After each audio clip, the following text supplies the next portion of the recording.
Hello guys and welcome to Quick Solution. Today I'm going to show you how you can use Omegle chat on Android. So there is actually no app for that at the moment, but we are going to open the web browser and use that Omegle site on the browser. So once you open the browser, just go forward and search for omegle.com.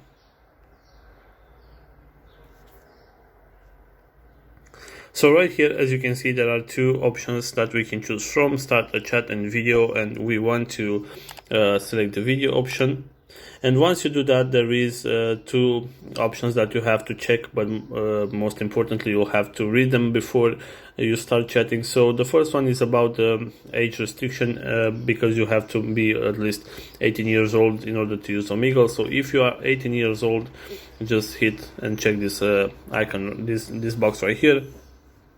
And the second one is about the terms of service and the privacy policy. So once you read the terms of service and privacy and policy and so on, you'll just go forward and check this box also, and then hit confirm and continue. So because I'm recording this video right now, I cannot do that, but once you read this information right here and check the boxes, you can start chatting. Another important thing is that right here you can add some interests, like let's say football, and once you start chatting, you will see people with the same interests as you. So this is all for today, guys. If you enjoyed this video, don't forget to like and subscribe to this channel for more videos like this one.